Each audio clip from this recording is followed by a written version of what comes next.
তো বন্ধুরা, কলকাতা থেকে বাইক নিয়ে আসা একদম মনে হচ্ছে সার্থক। কি বলবো, এত সুন্দর সুন্দর জায়গা ঘুরছি, তো মনে হয় বাইক না আনলে এত সুন্দর জায়গায় আমি পৌঁছতে পারতাম না।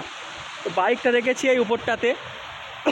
আর এখন আছি আমরা একটা নদীর মাঝখানে, পাহাড়ি নদী, উপর থেকে ঝর্ণার জল বয়ে চলে যাচ্ছে সোজা। তো চলো আমাদের সঙ্গে লাভা। হ্যালো বন্ধুরা, তো শুভ সকাল। আবারও নতুন একটি ব্লগে সবাইকে জানাই ওয়েলকাম। তো আজ চললাম লাভা। কেমন লাগছে সিজা?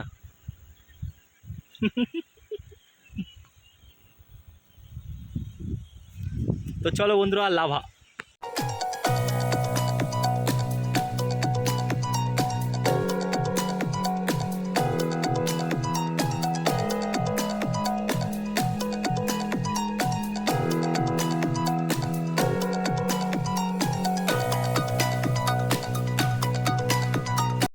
তো বন্ধুরা, এটা হচ্ছে চালসা। তো চালসা থেকে আমরা একটু রেস্ট নিচ্ছি, রেস্ট নিয়ে চলে যাব একদম সোজা লাভা।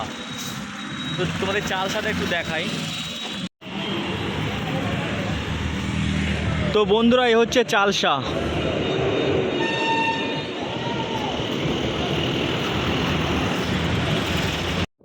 গাইজ, আপনাদের জানিয়ে রাখি, এই রাস্তাতে মাঝে মাঝে হাতি, চিতাবাঘ, গন্ডার, নানা ধরনের প্রাণী কিন্তু চলে আসে। তবুও আমরা চলেছি এই রাস্তা দিয়ে লাভার উদ্দেশ্যে। তো বন্ধুরা, রাস্তায় রাস্তায় বোর্ড লাগানো আছে যে গাড়ি একটু লিমিটে চালাবেন, এখান দিয়ে হাতি পাস হয়। আমরা যেহেতু নতুন, তো আমাদের একটু ভয় ভয় লাগছে, কিন্তু লোকাল মানুষরা কিন্তু এখান দিয়ে অনেকে স্কুটিতে করে, টোটোতে করেও যাচ্ছে। উত্তরবঙ্গের বেশিরভাগ জঙ্গলে কিন্তু বন্ধুরা চিতাবাঘটা বেশি থাকে, কেননা এর চারি সাইডে আছে চা বাগান, আর চিতাবাঘরা সাধারণত চা বাগানে লুকিয়ে থাকে শিকার ধরার জন্য। তো আমরা সেটা মাথায় রেখে চললাম। তো দেখতে পাচ্ছেন, এই হচ্ছে চা বাগান। তো এর মধ্যেই কিন্তু জঙ্গল থেকে এসে ঘাপটি মেরে বসে থাকে চিতাবাঘ।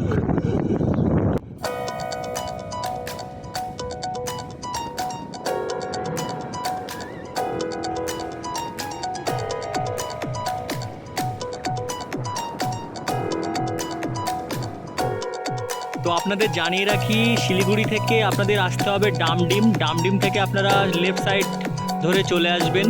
তো আমরা চলে এসেছি, এখন আছি গরুবাথান। তো এখান থেকে লাভার ডিস্টেন্স হচ্ছে 41 কিমি, আর গরুবাথান হচ্ছে 1 কিলোমিটার।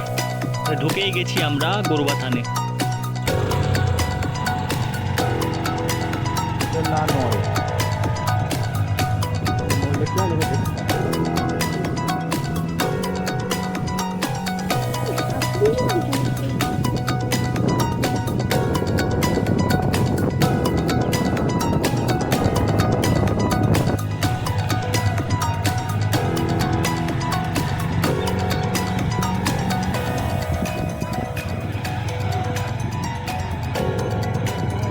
লোকগুলো দেখলে লোক বলবে না ঠিক আছে আমার থেকে। পাহাড়ি রাস্তা ও ঘরবাড়ি দেখতে দেখতে আমরা দুজন পৌঁছে গেলাম গরুবাথান টাউনে। আর এই যে লেফট সাইডে যে রাস্তাটা নিচে নেমে যাচ্ছে, ওটাই হচ্ছে এখানকার পিকনিক স্পট। তো সবাই এখানে পিকনিক করার জন্য আসে। বন্ধুরা, আমরা এখন আছি গরুবাথান, আর লাভা এখান থেকে 40 কিলোমিটার। তো এখান থেকেই পাহাড় শুরু হয়ে গেছে, আর এত সুন্দর দেখাচ্ছে, কি বলবো আপনাদের, একটু দেখাচ্ছি।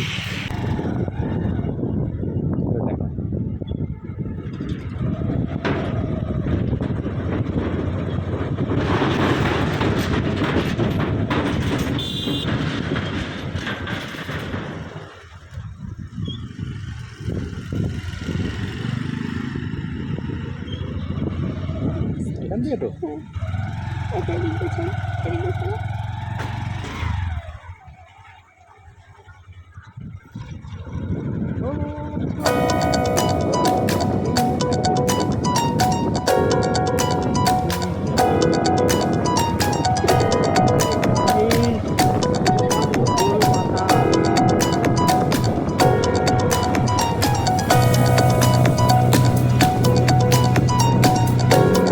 হ্যালো বন্ধুরা, তো চলে এসেছি গরুবাথান। তো দেখতে পাচ্ছেন এত সুন্দর জায়গা, কি বলবো, চারিদিকে শুধু পাথর আর পাথর। আর এইদিকে আছে গরুবাথান পাহাড়। তো ওখান দিয়ে ঝর্ণার জল আসছে। তো তোমাদের দেখাচ্ছি আমি, শুধু পাথর আর পাথর দেখতে পাচ্ছেন। তো এ হচ্ছে ঝর্ণার জল, ঠিক আছে।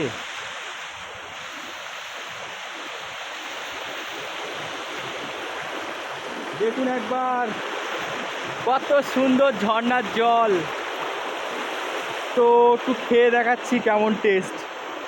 তো সেই সুদূর পাথর, সেই পাহাড় থেকে ভেসে আসছে জল, কি বলবো, আমার তো মনে ভীষণ আনন্দ হচ্ছে। তো দেখছেন গরু বাথান। তো বন্ধুরা আপনারা দেখছেন গরু বাথান। তো দেখতে পাচ্ছেন ঝর্ণার জল পাহাড় থেকে আসছে, আর চারিদিকে পাথর আর পাথর।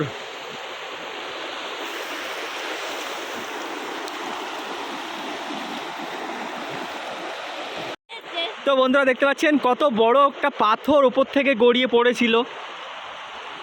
আর জলটা একবার তোমাদের দেখাই, একদম কাঁচের মতো জল।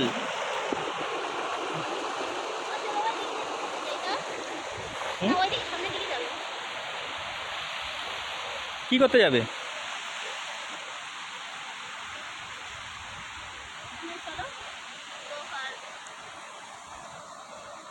গো ফর লাভা নাকি?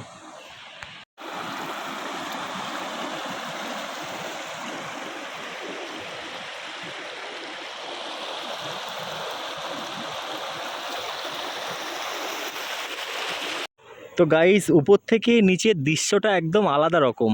ক্যামেরায় হয়তো ভালো দেখাতে পাচ্ছি না, বাট সেই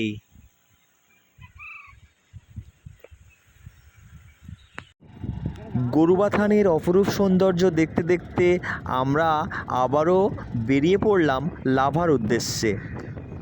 এক সাইডে পাহাড়, অন্য সাইডে পাহাড়ি খাদ, আর পাহাড়ের উপরে এত সুন্দর সুন্দর চা গাছ দেখতে দেখতে আমাদের মন ভরে গেল। গরুবাথান থেকে লাভার দূরত্ব 41 কিলোমিটার, পাহাড়ি পথ। আর এখানে আমরা সম্মুখীন হয়েছিলাম বৃষ্টির সঙ্গে। হঠাৎ করে নেমেছিল বৃষ্টি।